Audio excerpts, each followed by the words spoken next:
I have never been good at one single video game in my entire life. Try as I might, I do not have the hand-eye coordination. Hi, kitty. Whoa! I do not have the composure. Oh, no! And everybody that knows me knows this. But what if I could trick them? If I could hire a professional gamer to sit right next to me on a live stream, just out of frame, I could trick anyone into thinking I'm actually really good at video games. Now I know what you're thinking. Oh great, another video where Danny tries to trick his fans. No, in this video, there is only one person I am trying to trick. 3 years ago, I was betrayed and embarrassed by my so-called friend, Curtis Connor. In my free time, I consider myself somewhat of an amateur magician. I know several pretty neat card tricks that are very impressive at parties. It's something that's always meant a lot to me, and coincidentally, Curtis too. But while Curtis's magic phase ended when he was but a tween, mine continues to this day. So I would sometimes tease him that he gave up on his dreams. Pretty funny, right? Well, Curtis didn't think so. To get back at me, Curtis made a 30-minute long video where he learned a bunch of card tricks that I don't know so he could rub them in my face and ruin my life, basically. I laughed it off at the time, but I was devastated, and I have spent the past 3 years plotting my revenge. A few months ago on Twitch, Curtis was about to beat the final boss in a Minecraft world he had spent about a year and a half working on. But just before he was about to beat the dragon, he died. Curtis was playing on hardcore mode, which means if you die, you can never play in that world again, and you lose all of your hard work. That hardcore world meant a lot to Curtis, just like magic means a lot to me. So when he sees me beat Minecraft on hardcore mode at a professional level speed, while he couldn't even do it after a year and a half, he's going to know what it feels like to have everything taken away from him. And in the ultimate poetic justice, it's all just gonna be one big magic trick.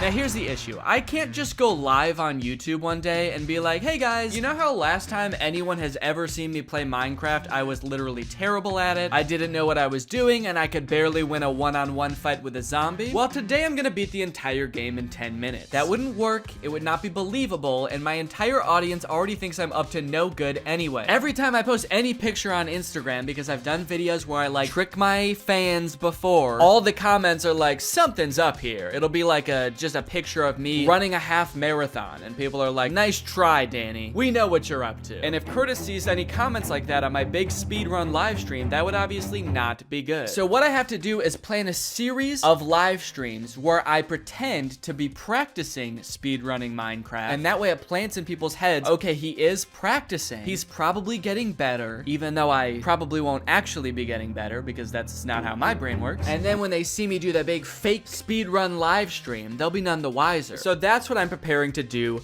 right now. I'm gonna get on live stream and I'm gonna try to speedrun Minecraft for the first time. And this should give you a good idea of how bad I actually am at games. Okay, this should give you enough evidence that this is not gonna happen naturally. I'm not just gonna, I don't know why I said naturally. I'm gonna need to take steroids to speedrun Minecraft. Welcome everybody. Thank you for joining today. Today's a very special day because I'm going to try to speedrun Minecraft. The goal of a Minecraft speedrun is to kill the Ender Dragon. The fastest anyone has ever done this is 7 minutes and 45 seconds. The fastest I have ever done this is 2 months. In order to get to the Ender Dragon, there are a series of steps you must complete. This is a general list of the steps required. It includes fun things like building a portal, how to make nether portal.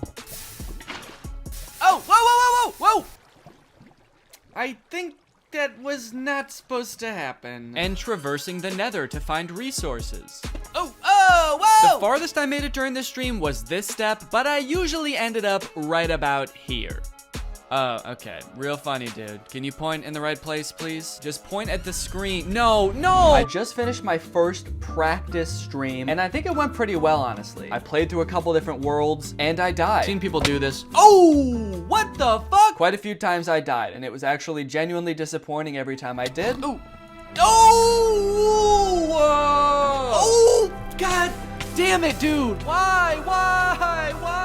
Despite being a giant hit to my ego, the fact that I played so bad during this stream was actually good for a couple reasons. First, the entire stream was very believable, and as of right now, nobody suspects a thing. And second, I need to find a Minecraft speedrunning pro. I was planning on just tweeting something after this stream looking for somebody to help me, but apparently I did so bad during this stream that like moths to a flame, the very next day, the speedrunner had come to me. Shortly after the stream ended last night, I got this tweet. It's from this dude named Anthony. Hey Danny, saw you speedrunning Minecraft tonight. Would love to help you improve your speedruns. I'm a former world record holder and have beaten Minecraft the most times ever. Anthony, aka Curryway, is the real deal. He's held several world record speedruns and has tons of videos on his YouTube channel breaking down various speedrunning techniques. If anyone was gonna be able to speedrun Minecraft for me, it was this guy. So hopefully I can just DM this dude and ask like, hey, so how badly do you want to help me speedrun Minecraft? Because I have a pretty easy way for you to do it. I'm worried that as a member of the Minecraft speedrunning community, he might not like this idea. Like maybe this is making a mockery of speedrunning or something. I don't know. I don't really think it is, because it's not like I'm trying to pass off my speedrun as like an actual world record. But there is a little bit of me that's worried in the back of my head that I'm gonna DM this dude and he's just gonna like reply to this tweet and be like, oh, never mind guys, he's just faking it and I'm not helping it. So do I want to DM him?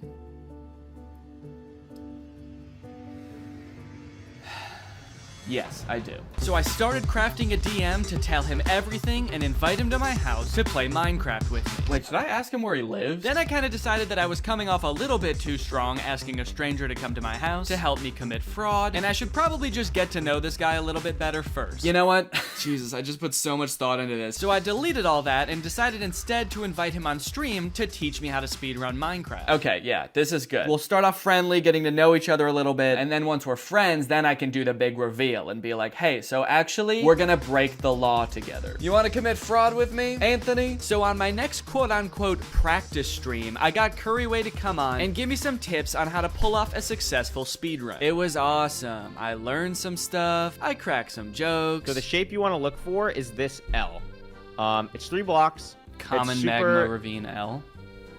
Yeah. He even showed me a practice map where I could just practice killing the dragon over and over. And let me tell you, dude, I was doing it. I killed that dragon. I was going crazy on the dragon, man. I was actually going kind of epic gamer style on the dragon. The second practice stream went even better than the first. Everybody's still on board. Nobody thinks I'm faking this. Everything is going extremely according to plan. Except that it might actually be going too well. Yeah, I've run into a bit of a wall here, and that's that I'm putting in so much practice to do this, and I actually kind of feel like I'm getting good at it, and it kind of seems like I might actually be able to just do it and not fake it. I know I talked a really big game earlier about being bad at video games, and I really am. I'm not good at games, but I don't know, after practicing for like, I guess the 4.5 hours total that I have so far, I can actually see a path to me being able to do this on my own. And I've gotten like way more confident with parts of the game that I did not think I would. Last night, killing the dragon like multiple times was a big moment for me. Even though they are like pretend practices that I was doing on stream, I was not pretending to be excited. I was genuinely excited. I'm still, again, not sure if I will be able to, and it is kind of scary filming this part knowing that I could still fail, and then I'll have to like still keep this part in the video,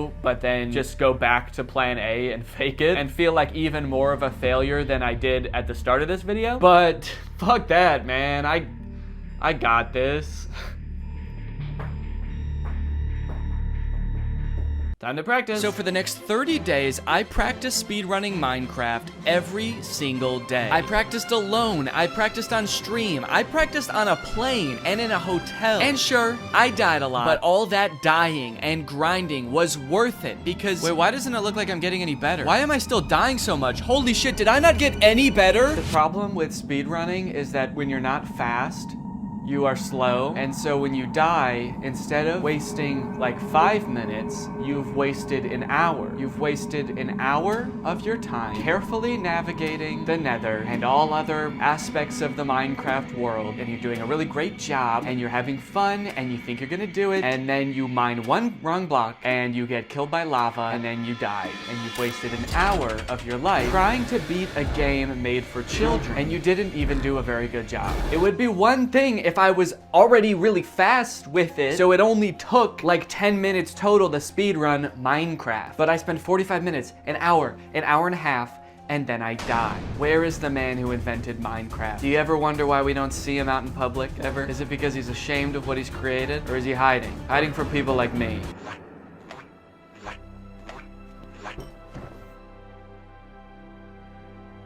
I fucked up, guys. Well, gang, I was wrong. I actually cannot speedrun Minecraft, no matter how much time I dedicate to it or how much coaching I have from a literal professional. I am inept. The worst part is Curtis is gonna see this part of the video. Curtis, if you're watching this, skip ahead, dude. All right, don't watch this part. Move it along, Buster.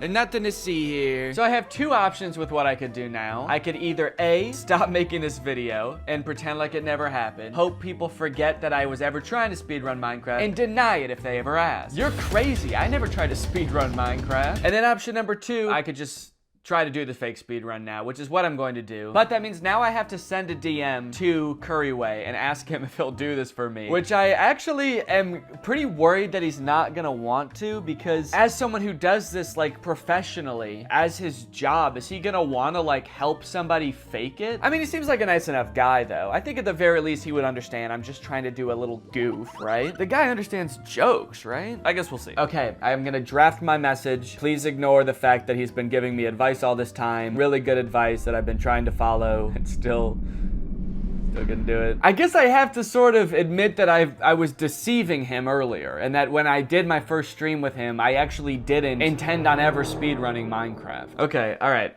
Okay, what can I say? What can I say? What's up, dude? That's a good start. No, that's too cliche. Hey, dude. Boink. And I'm just gonna close Twitter and hope and pray that he receives this well. We'll see what he says.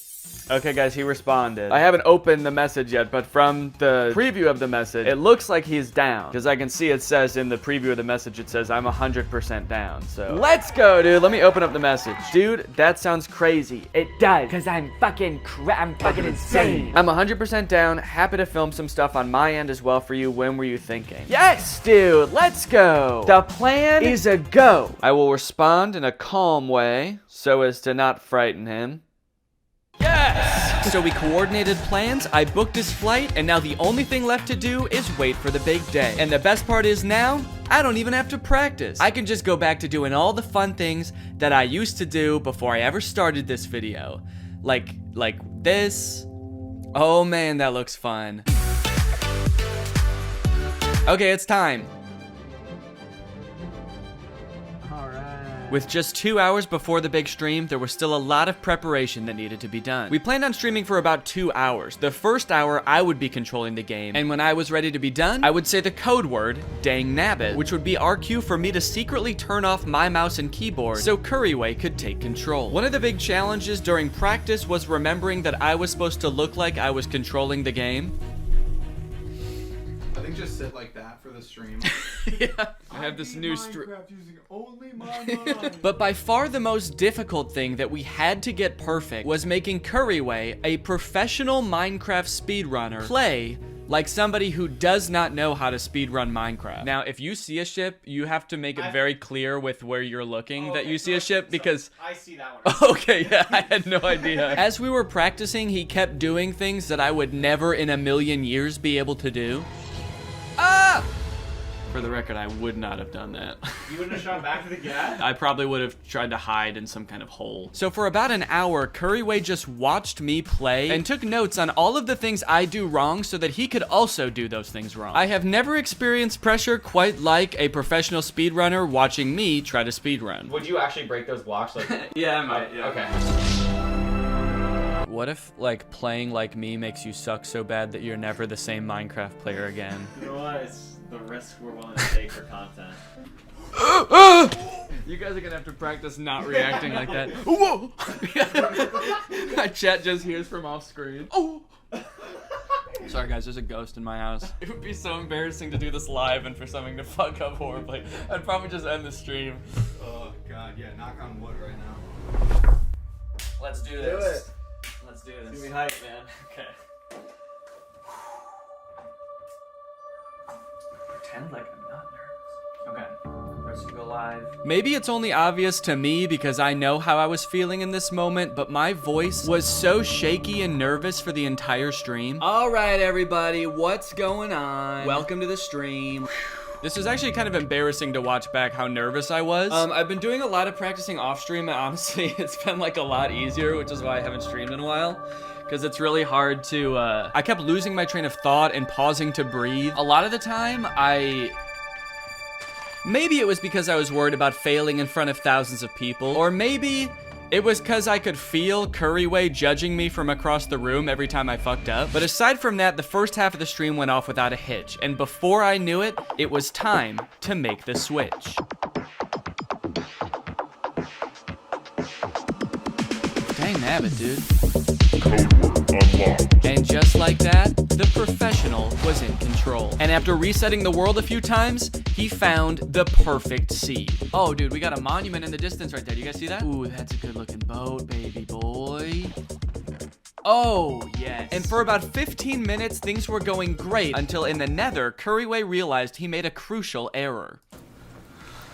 I don't know where our home portal is. Which I heard and immediately began to panic. Oh, fucking hell, dude. Do I not know where the portal is? In order to continue with the speed run, it is imperative that we find the portal, but the nether is basically a maze, and neither of us seem to have any clue where it was. Oh, wait, he found it? Oh, okay. Yes! Dude! No fucking way! Ah! Okay, and after a few short minutes of navigation, I was in the stronghold, I was in the portal, and I was ready to fight the dragon. At this point, I was all nerves. I hadn't read the chat in like 10 minutes. I didn't even know if people were buying this, but I just thought about Curtis's face watching this, and I knew it was time to finish this. And also Curryway knew it was time to finish this. I cannot explain with words what happened in this moment. It's like, even though I knew in my brain I wasn't in control, in my heart, I was placing those bets. And as the dragon's health got lower and lower, I felt like I was the one doing it. The only way I can describe it is like when a parent is driving the car and they give their baby a fake steering wheel, but the baby still feels like they're driving the car. I'm the baby. I'm not good at video games, and I probably never will be. But for a few seconds, I got to find out what it feels like.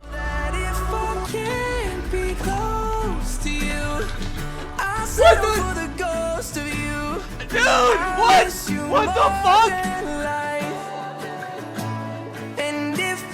Curryway had given me a speed run with a final time that, if it were real, would have put me at 37th in the entire world, with not one comment about it being fake.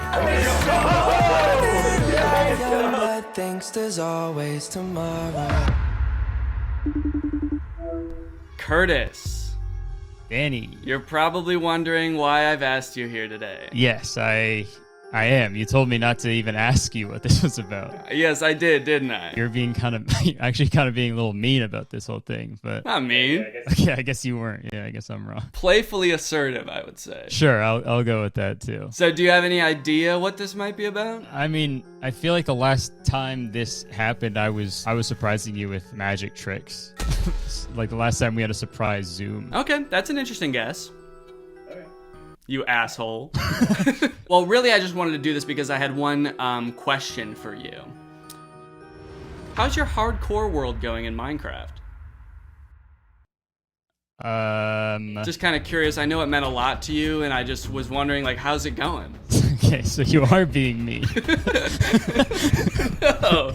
Yeah, you're being an asshole by doing that. You really don't know? It would be helpful for you to say just for the viewers. I played Minecraft Hardcore for fucking months, and I tried to beat it, and the first time I got to the dragon, I died. Oh, yeah, that's right. That's what happened. Now I remember. Okay.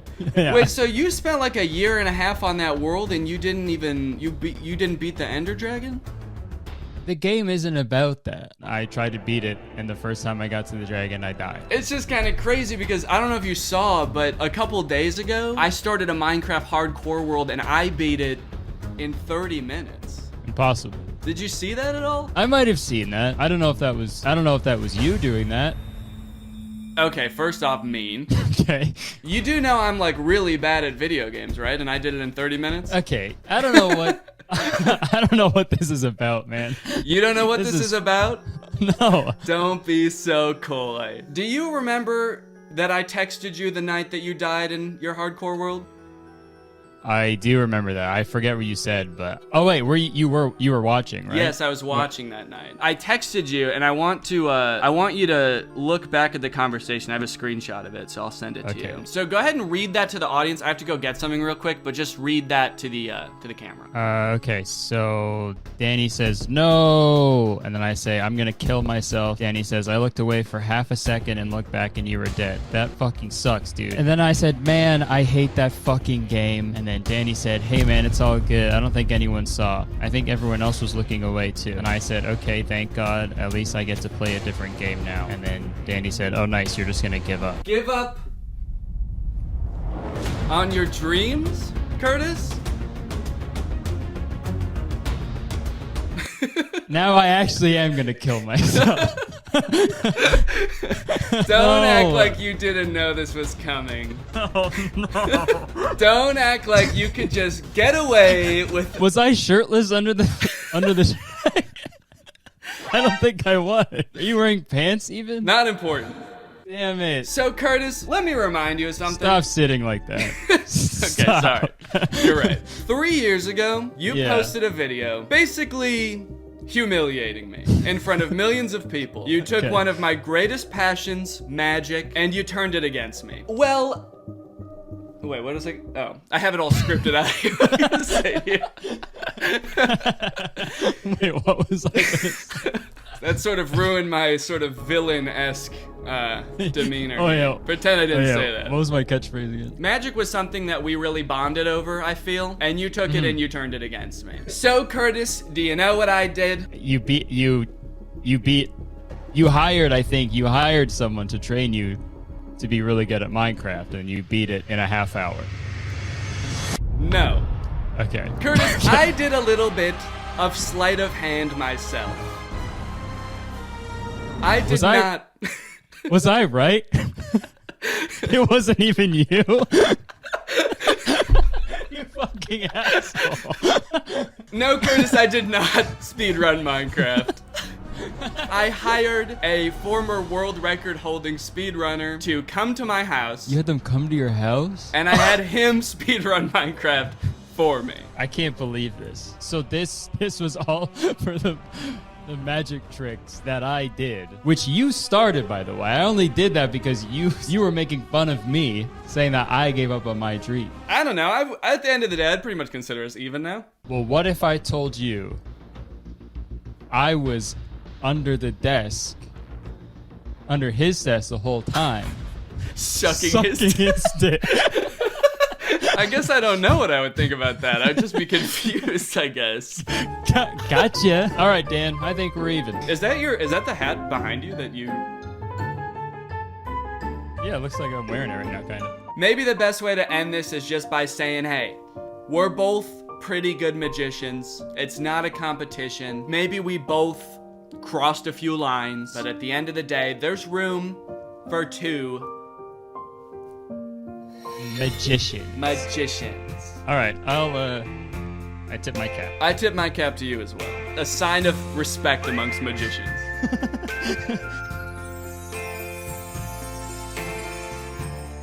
Throughout this video, I've learned a ton about speedrunning Minecraft and how hard it is and how impressive that people like Curryway can actually do it. And I have a huge respect for the speedrunning community. I would definitely recommend you check it out if that's something you think you'd be interested in. Curryway has a ton of videos explaining different speedrunning techniques and analyzing different world record speedruns. So go check him out and thank him for participating in this video. That was super cool of him. Also, if you want to get any of these cool tactical merch designs I've been wearing throughout the video, they are available at DannyGonzalez.store. Some of my favorite merch designs that I've ever done. Hope you guys enjoyed this video. If you're not subscribed yet, make sure you subscribe and turn on my notifications to join Greg. Go ahead and watch another one of my videos right here, and I'll see you guys next time. Bye-bye. After MGK released his song Emo Girl and then followed it up by appearing in a bunch of insane interviews with Megan Fox talking about their love life, I think we're pretty good on MGK for a while. We don't need any more music. We don't need any more public appearances. We're good. We don't need to know any more about MGK's personal life. And folks, I think MGK finally took notice this and he listened. He said, all right, look guys, I get it. No more music, no more interviews. I'm gonna take some time and I'm going to release a stoner comedy movie instead. So he hunkered down and he wrote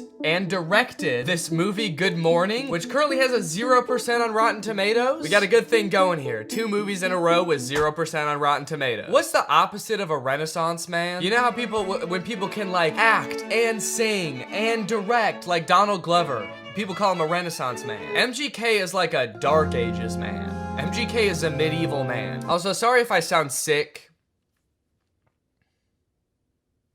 Sorry. The moment this movie starts, MGK, aka his character London Clash, gets kind of a weird good morning text from his girlfriend Apple. Who's texting me?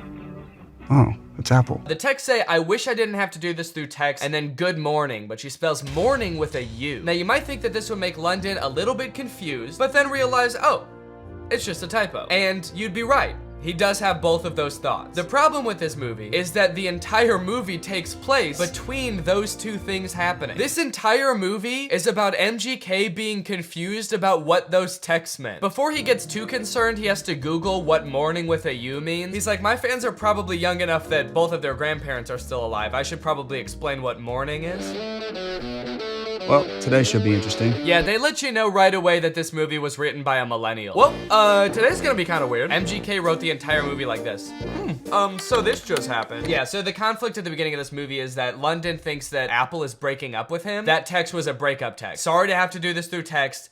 Good morning, as in like happy morning our relationship. What kind of person is Apple that he assumes the text good morning means have a good time with your depression now? Look, this relationship isn't working. We're just growing apart. I just feel like you need to have a happy morning now. A happy grieving to you, good sir. When they introduce this character, she better be like wearing a top hat and carrying around a cane. It's gonna make a lot more sense when that happens. Good morning, good morning.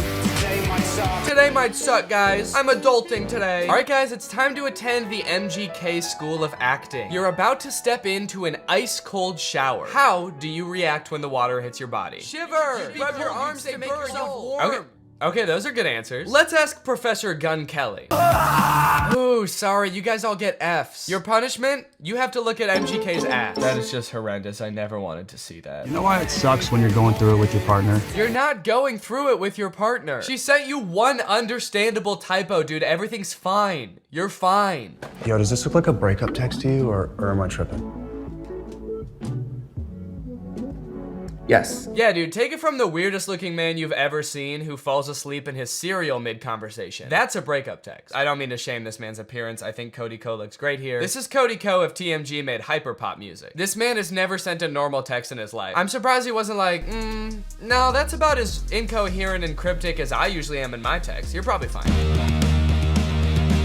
His friend is clearly sick. At the beginning of the scene, he throws up on the microwave, and at the end of the scene, he drowns in his cereal bowl, and MGK leaves him to die. MGK, your friend is sick. Help him. And so am I. Goddamn. Also, just like a fun little continuity note, at the beginning of this scene, there wasn't a water bottle on the table, and then at the end of the scene, there is. So, that's probably why this movie has a 0% on Rotten Tomatoes. Ass continuity. I'm a stickler for details. Meet Kennedy. Uh-oh, guys. Megan Fox is here, and she's not like other girls. Megan Fox plays a girl named Kennedy, who's actually not the main love interest in this movie. Her character is actually lesbian, and at the beginning of this movie, MGK explains how, like, she hates boys, but she lives with all these boys, and so she's moving out, which MGK explains right after he forgets his line. It's in rice. Come on, you got it, dude. You wrote the movie, you should know it. Please don't move out. Yes, he did it. He remembered. It's a pretty long line. I'll cut him some slack. Throughout the beginning of the movie, they're constantly introducing new characters, and every character in this movie has some kind of weird quirk. This friend like did too many drugs at a music festival, and now he's kind of loopy. This guy is always throwing water balloons at people. This guy like smokes a lot of weed. It seems like MGK wrote this movie with just a bunch of crazy weird characters, because the only like joke that he can think of to put in this movie is another character saying something weird or dumb, and him just kind of looking at them being like, that was kind of weird or dumb. Mercury is in Everglades. It's retrograde, Leo. Every time he introduces a new character, there's narration that explains what the weird quirk about these characters are. This is Angel. Meet Maxine Goldberg. But they kind of don't like explain really what I want to know about these characters. This is Dylan. I met him when he was working at In-N-Out, and he used to hook me up with free burgers and shakes. He's been my boy ever since. We don't care that he used to work at In-N-Out. That is so irrelevant. Please tell us why he's so sick. Why is he throwing up and passing out? That's more interesting. The reason that London Clash is so rich and cool that he lives in Rice Gum's house is that he is an actor. So throughout the movie, he's doing actor type things, like he films this self-audition tape. I don't really know what he's auditioning for. It kind of seems like he's auditioning for everything and also nothing all at once. Okay, this is my impersonation of Draco Malfoy looking for drugs. Where's the pot, Potter?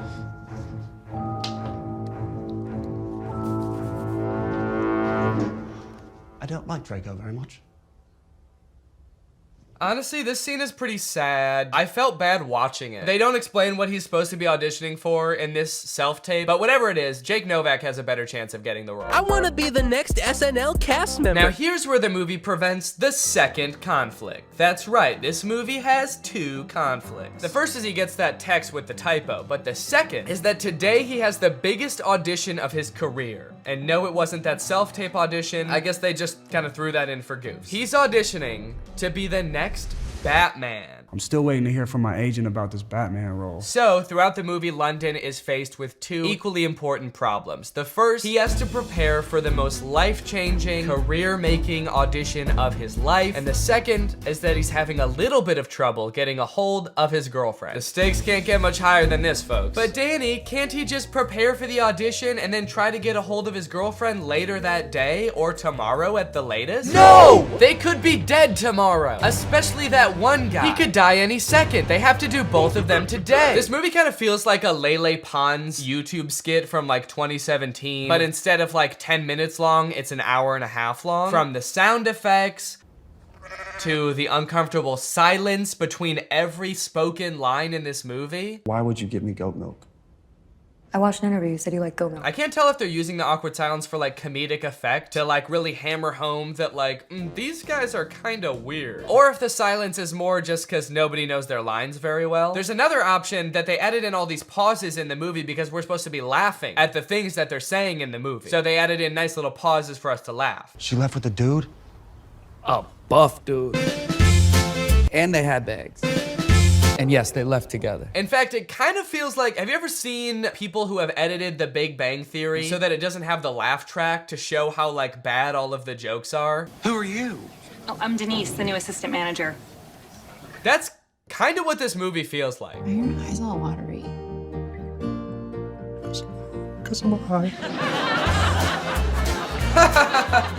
That's way better. Bazunga. It's so fitting that this movie feels like a bad YouTube video from 5 years ago because I'm pretty sure they filmed this at Rice Gum's old house. Did something happen in that house? Is there like a curse? 100 years ago, one of Hollywood's earliest YouTubers died in that house and now all the content that's created there is cursed to be mad disappointing. Okay, so now they got to investigate what's happened to Apple. London's phone is broken, so he can't contact her, so the only thing he can do is go looking for her. So he goes to the last place she was seen and talks to Pete Davidson. Did you see Apple?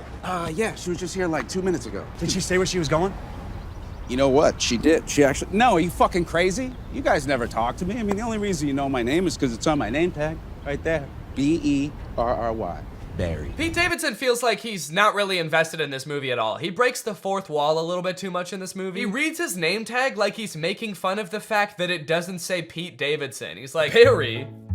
That's not my real name. My real name's Pete. It's funny because I'm very clearly Pete Davidson and not some guy named Barry who works at a valet stand. There's also a scene later on in the movie where he looks directly into the lens of the camera. I think they could have cut that out. Well, talking to Pete Davidson, sorry, Barry. It's just so funny that he's pretending to be Barry. Talking to Barry didn't get him any leads, so I guess that means now it's time to go to his audition. No, sorry. Sorry, he breaks into Apple's house to find clues? Find clues, please. Find clues of what? What might she have left lying around that would indicate whether she made a typo this morning or not? They find a bag of her fingers? She was missing her fingers this morning. That's why she fucked up the tags. Oh. We should probably call the police, right? I'm not breaking into my girlfriend's house.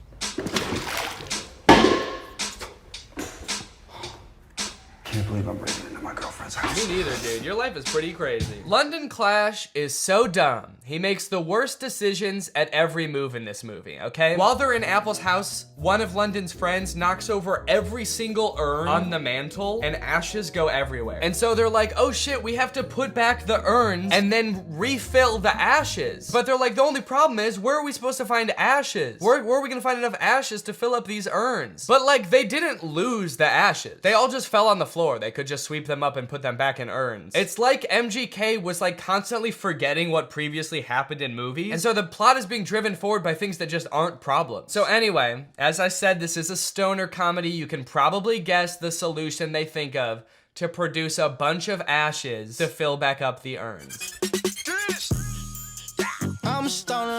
Yep, they're gonna smoke a bunch of weed. Bunch of weed. This movie's crazy. They're gonna smoke a bunch of weed. Well, at least this dumbass plan that doesn't make any sense is gonna result in like some crazy shit happening, right? Something funny's bound to happen now, right? Wrong. They just spend like 10 minutes having a boring ass smoke session on the couch. And then one of them tries to talk to a lobster. They really sat around writing this movie and were like, what's the craziest thing that could happen while we're high? And then settled on talking to a lobster. You know, since weed is legalized in a lot of places like California, where they filmed this, I feel like stoner comedies aren't nearly as like interesting or edgy as they used to be. You know, smoking used to be kind of like a fringe culture. It doesn't really feel like this is like, it's like that crazy or funny anymore. This is a scene of 4 adults sitting around a living room and obeying the law. Why did you spell it like that? It's a typo. Oh my god, it was a typo all along? Who would have guessed that? So I guess now the movie can end now, right? The movie can't end now, right? The movie can end now, right? There's 30 minutes left in this movie? What the fuck is gonna happen? What are they gonna do for 30 more minutes? Sit at a diner, apparently. So you're probably wondering how they wrap this whole thing up, huh? MGK missed his audition, he's not getting the role. His girlfriend is pissed off at him. How are they gonna wrap this movie up? Some sort of grand gesture that wins over both the director and the girlfriend? No, obviously not. That would make too much sense. London Clash gets the role because the director happened to see an Instagram live stream where London Clash gets punched in the face by Dennis Rodman, and the director just assumes that London Clash did that because he wanted to like impress him or something. It's a whole other plot line that I didn't really go into in this video, but it doesn't make any sense in the movie either. So he's got the role, now the only thing left is to get the girl, which he does by sending her a text at the diner being like, can we talk? And she's like, sure. And so they're driving to meet each other. He's texting her the whole way. He's texting and driving, and they get into a car crash, and then they are both paralyzed. That face says it all. That just happened. That's the resolution. He almost murders her. Irresponsible. He was texting and driving and he almost murders his girlfriend, and that's how it ends. After the credits roll, there's like a fun little blooper reel where we get to see the actors like messing around and not knowing their lines very well, which would have been a lot more fun if I hadn't felt like I had just watched an hour and a half of exactly that. Well, folks, what do you think? From rapper to pop punk icon to writer, director, and actor extraordinaire, which do you think MGK did best? Leave it in the comments down below. What do you think he'll get up to next? It's anyone's guess at this point. Professional fencer? Or maybe like a chef? He'll start just making food. That might be kind of sick. And you know what? All he would need to get started is HelloFresh, America's #1 meal kit and the sponsor of this video. Guys, I love HelloFresh. They send you fresh, quality produce from the farm to your door in less than a week, so you can savor delicious summer flavors right from home. I love getting a HelloFresh box because you know what it means? It means I don't have to worry about what I'm gonna eat for dinner every night. I'm not gonna find myself driving to some fast food chain to get a quick meal, because I know I've got a quality meal that I can whip up in like 35 minutes right at home. And I know it's gonna be tasty, I know it's gonna be healthy. If you're trying to stick to a particular health goal, HelloFresh has you covered because they have veggie options, fit and wholesome options, and pescatarian options. So HelloFresh fits a variety of lifestyles. Their plans are super flexible. You can pause 1 week if you want to, you can add more food 1 week if you want to, and even if you're on vacation, you can change the delivery address to deliver to your vacation destination, and then you can have home-cooked meals when you're at the family reunion. HelloFresh is the very first carbon-neutral meal kit company, and nearly all of their packaging is recyclable. They help cut down on food waste because they send you pre-portioned ingredients so you're only using what you need. So if you want to check out HelloFresh and have a flavorful summer, then head on over to HelloFresh.com. Use my code TrulyGreg16 for up to 16 free meals and 3 surprise gifts. That's HelloFresh.com. Thanks to HelloFresh for sponsoring this video, and thank you to you guys for checking out HelloFresh. Now I'm going to do the outro of this video. All right, you guys, thank you for watching this video. I hope you enjoyed it. If you're new here and you're not subscribed yet, make sure you subscribe and turn on my notifications to join Greg. Greg is what I call my audience here on YouTube. We're the biggest and happiest family on YouTube. That is a scientific fact. Please do not look it up. Please do not fact check me, because facts don't care about your feelings, and I don't care about facts. All right, I'll see you guys next time. Bye. What's up, Greg? I hope you're having a great day. Welcome back to my channel. This, of course, is another episode of Build a Boy Workshop, because today we're going to be learning how to build a better boy. At least I thought we were, because that's the name of the movie we're going to be watching, but it turns out it's not a tutorial at all. I thought it was going to be. That's the only reason I watched it, but I guess I'm not learning how to build a better boy today. Guess I'm gonna be stuck with this nerd. Hey! I feel like at this point I'm sort of on the world's slowest quest to watch every Disney Channel original movie, because I watch one every like 4 or 5 months, so I should be done by the time I'm 200 years old. But we're continuing the journey with this movie, How to Build a Better Boy, which came out in 2014. I'd never seen it before, and honestly, compared to the other Disney Channel movies I've watched so far, it's kinda good. I mean, like, compared to other movies, it's not good, but compared to other Disney Channel movies, it's got some decently funny parts. It's even got a couple good messages in there, but that doesn't mean that I'm not gonna complain about it still. So without further ado, let's complain about How to Build a Better Boy.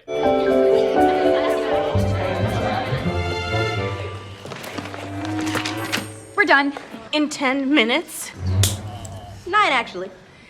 I appreciate your confidence, Gabby, but you're sophomores and this is senior calculus. Why don't you and May check your work? I don't know why she's so mad at them for being good at math. It's math class, and she's the math teacher. Isn't that her job? Isn't that what she wants? Why don't you and May check your work? Yep, still done. Anyways, if you haven't guessed already by the glasses and the fact that these two girls are the main characters in a Disney Channel original movie, these girls are kind of nerds. Gabby and Gabby Jr. Wrecking the curve. As usual. Dorks! Miss Shapiro, may we have hall passes? And apparently they go to one of the schools where calling other students nerds right in front of the teacher is totally cool. Kind of weird that the teacher wouldn't jump in to defend them, but I think she thinks that they're nerds too. Now, since May is such a nerdy dork, she spends a lot of her time tutoring the school's biggest jock, Jaden, who's played by probably my favorite teen movie heartthrob, Noah Centaur Ayo. So, the tangent. Wait, why is she drawing a picture of him right in front of him? That's so creepy. And then she like quickly puts it away because she doesn't want him to see it. Like she's startled that he's there. You're tutoring him. Of course he's right there. You didn't think he was gonna start talking to you? Also, why does the paper she's writing this on look like that? It looks like an ancient scroll. What's your deal? I mean, social life-wise. Are you going to homecoming? Oh, is that this weekend? It's the biggest weekend of the year. I don't know. Gabby and I like to play it by ear.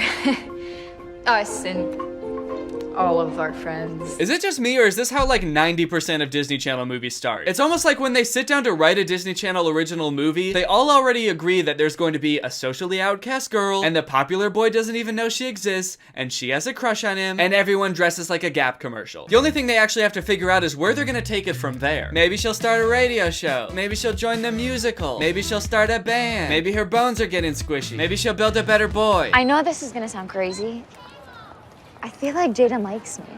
He needs you to do his problem sets. You know he's the coolest kid in school when he doesn't know how to sit at a table. If there's one thing I've learned from watching teen movies, it's that cool kids never sit right. They don't know how. They have to sit on top of the table to express dominance. Or they gotta sit backwards in the chair like this to express dominance. Do you feel dominated right now? Later that day, May gets a text from Jaden saying he has an important question to ask her after school. Jaden texted! And May becomes convinced that he's gonna ask her to homecoming, which Jaden's girlfriend overhears, and she is not happy. What brings you here? Jaden invited us. May, You and Jaden aren't even on the same social radar. Why do people even like you? Well, I'm not the one trying to steal someone's homecoming date. I mean, she has a point, right? This is Jaden's girlfriend. They're dating. So, like, why would he ask May to homecoming? It does seem a little shady. I don't know if I'm supposed to be rooting for May at this point. She's trying to steal someone else's man. See, here's the social radar. And over here is Siberia. There, that's you. I love that one laugh at the end. It sounds like one girl wasn't laughing hard enough, so the director pulled out a gun and pointed it at her. Jaden and I have been dating for like 17 whole days. And everyone knows it except apparently the school geniuses. Another thing I've always thought was funny about Disney Channel movies is that they always cast adults to play teenagers. I think they just do that because it's cheaper and easier to work with adults than it is with kids. There's lots of laws around child labor, which I honestly support. I think there should be laws around child labor. But a lot of the time, the adults look way older. Like, look at this crowd of people. Some of these people look 30. What kind of high school is this? High school where everyone got held back 10 years? Hey, Nevaeh, my bubble is totally unburst because I already have a boyfriend. May, what are you doing? See, my boyfriend, so cute, total hot burger, and his name is Albert. Albert. Did she call him a hot burger? Ugh, what a gross way to describe someone. Yeah, my boyfriend, he's a steamy, hot, juicy ground beef boy. He's a hot, medium well, pink on the inside, cow meat baby boy on 2 whole wheat buns. And he's got 2 whole wheat buns, hun. When can we meet this Albert? Oh, well, he lives in Alaska. So I guess the premise of this movie, the hero's journey here, is that May tried to steal this girl's boyfriend and then lied about actually having a boyfriend. So now everyone thinks she has a boyfriend and they all want to meet him, and she has to come up with a way to make her boyfriend real. Very likable main character right off the bat. Seems like she lies a lot. Very conniving young girl. Oh, May, congrats on getting owned by Nevaeh Barnes. Yeah, it is all over our school's website. Wait, it's on the school's website? Like just the homepage for the school that's run by faculty? They wrote that shit on the website? Today's top news, congrats to the wrestling team for taking home first place at state. And, oh yeah, May, a student here, a 14-year-old girl, got fucking owned by the coolest boss-ass bitch in school. God damn, she's so cool.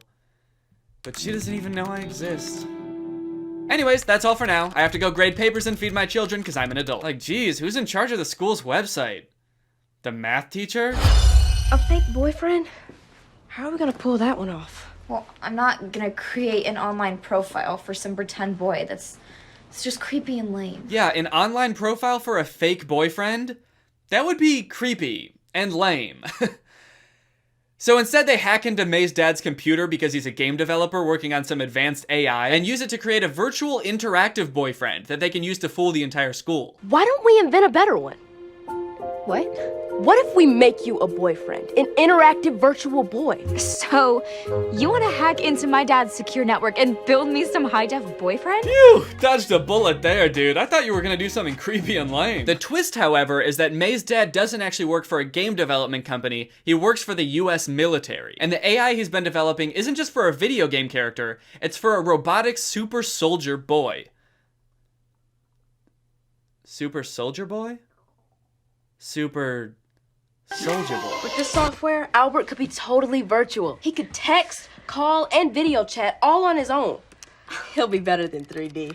He'll be 3D-licious. And he's gonna have 3 Ds. Now, tell me your ideal male human.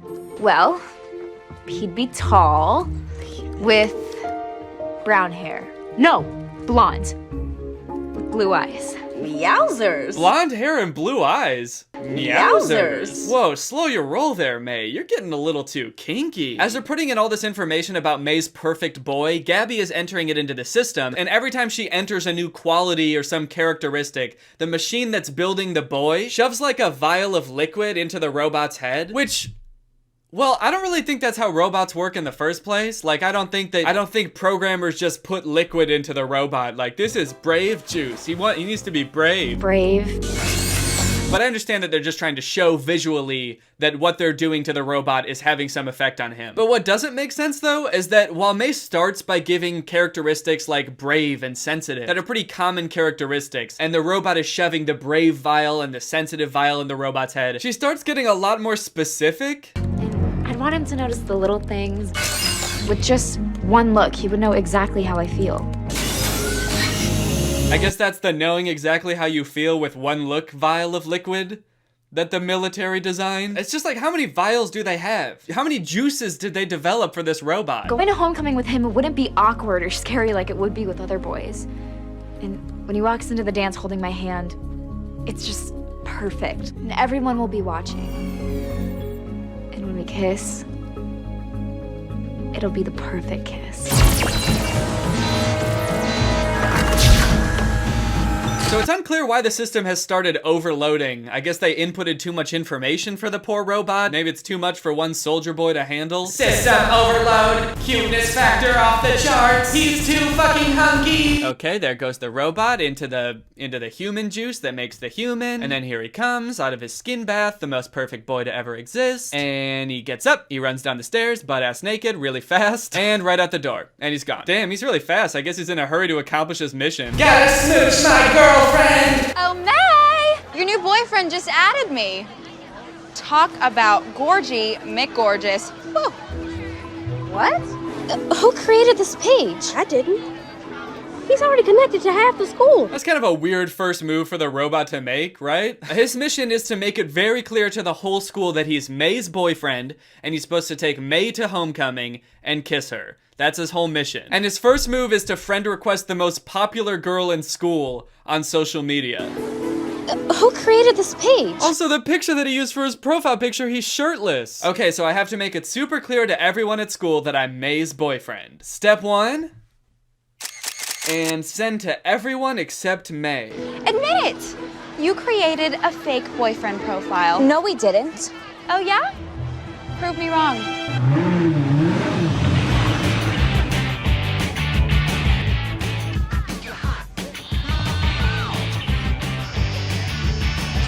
Holy moly, there he is! And he's so cool!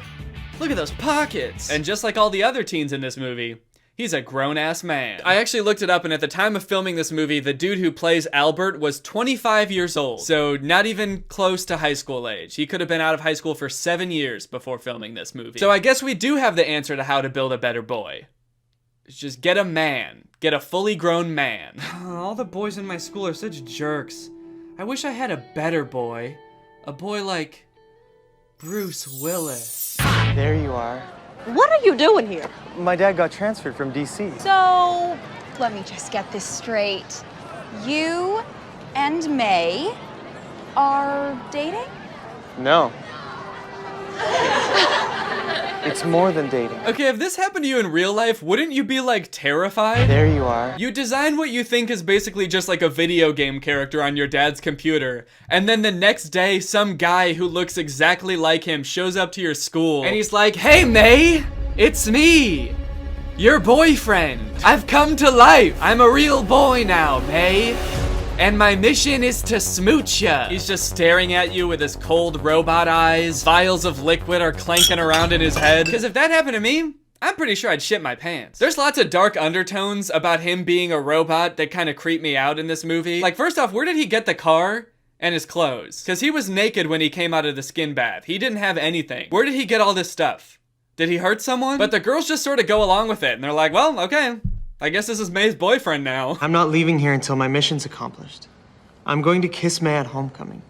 A perfect kiss. And the whole school loves him. He's pretty much May's perfect boyfriend. He rescues the frogs in science class from getting dissected, which May loved. He creates this like private lunch for 2 on the football field for him and May. I don't know how he's organizing all this stuff and why there's no consequences for any of this stuff from the school. Well, actually, I can think of one reason, because imagine how a confrontation with the principal would go. All right, buddy, well, I'm sure you know why I called you down here.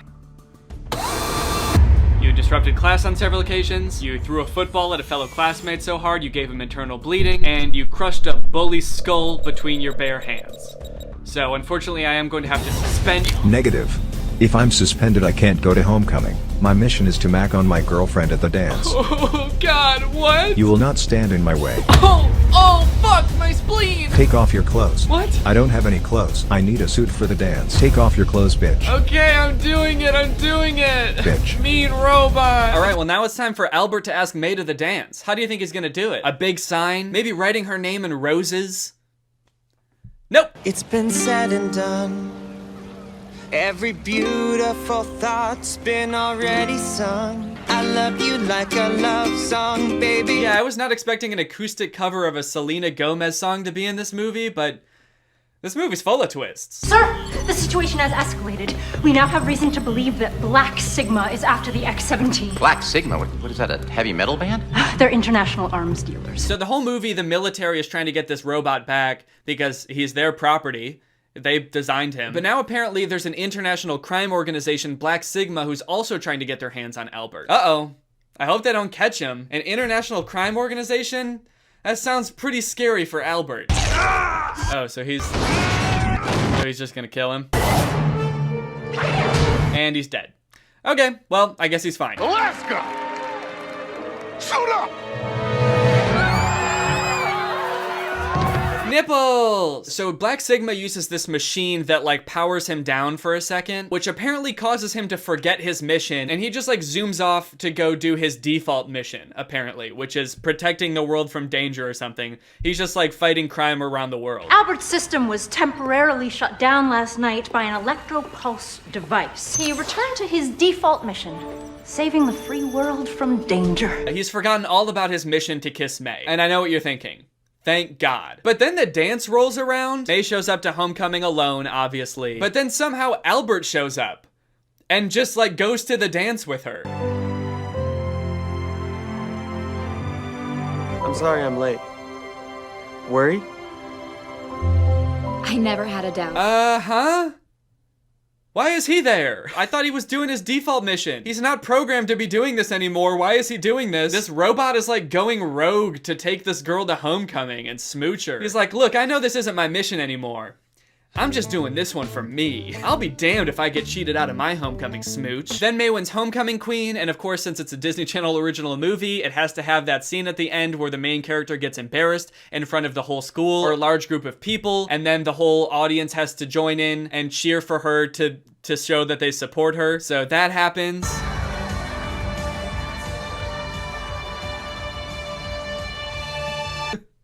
I think they should have used a different mirror for this shot. Like, her face looks all smushed. Anyway, so the dance is going perfect. It's time for their big kiss. But May actually decides at the last second that even though this is exactly what she thought she wanted, it feels different in the moment, and so she doesn't want to kiss Albert. I can't. It's honestly a nice moment. I think it sets a good example for kids. It's a good message. Like, hey, don't feel pressured into doing things you don't want to do. And just because you said you wanted to do something before doesn't mean you want to do it now. And wait until things feel right. Do things at your own pace. All that's fine.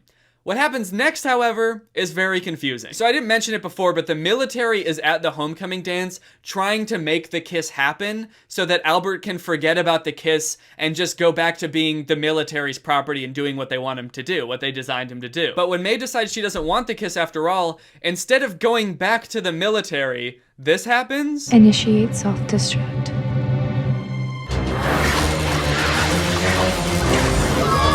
Yeah, he tells her to tell him to self-destruct so that he doesn't have to go back to working for the army. But like, why? He's a robot. He's not supposed to have any say in the matter. He's just programmed to do things. Why doesn't he want to work for the army? They never explain it either. They just kind of agree like, okay, so you're not gonna kiss me. Might as well blow you up then. Better that than you doing your job, what you were designed to do. Sure, they might have sunken billions of dollars into developing you, but if you're not gonna kiss me, then you might as well be dead. You might as well die now. And then he just blows up. But well, actually, he doesn't really blow up. He just sort of shoots off into the sky. So I don't know if he's still alive or what happened, but at least he's not working for the military. And folks, that's pretty much the end of How to Build a Better Boy. Anyways, thanks to HelloFresh for sponsoring this video. Guys, if you want to get mouth-watering seasonal recipes and fresh pre-measured ingredients delivered right to your door, then try out HelloFresh, America's #1 meal kit. Laura and I started using HelloFresh a while ago, and we absolutely love it. Pretty much every meal they've sent us has been a hit, so tasty, and also so easy to make. They cut out all the prepping and planning, they send you exactly what you need for each meal so that you can just focus on making the meal and get dinner on the table in as little as 30 minutes, sometimes even 20 with their quick and easy options. They make it really easy to live healthy and according to your diet with low calorie options, carb smart options, vegetarian and pescatarian options. There's something for pretty much everyone. Something that I really like about HelloFresh is that they're a pretty sustainable option. In fact, HelloFresh's carbon footprint is actually 25% lower than meals made from store-bought groceries. It's flexible to fit your lifestyle. Sometimes if Laura and I are too busy for HelloFresh, we just skip it for a week. You can also add dinners or lunches or extra stuff like garlic bread. And overall, they just seem like a great company. They've donated millions of meals to charity, and they're stepping up their donations even more amid the COVID crisis. So just more reasons to love HelloFresh. So if you want to try it out, then go to HelloFresh.com and use my code 10TrulyGreg to get 10 meals for free,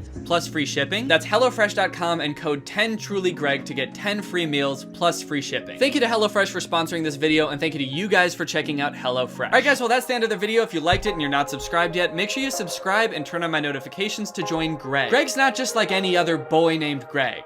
Greg is a better boy. And if you want to be Greg, all you have to do is subscribe and turn on my notifications. Okay, well, bye. This video is over now.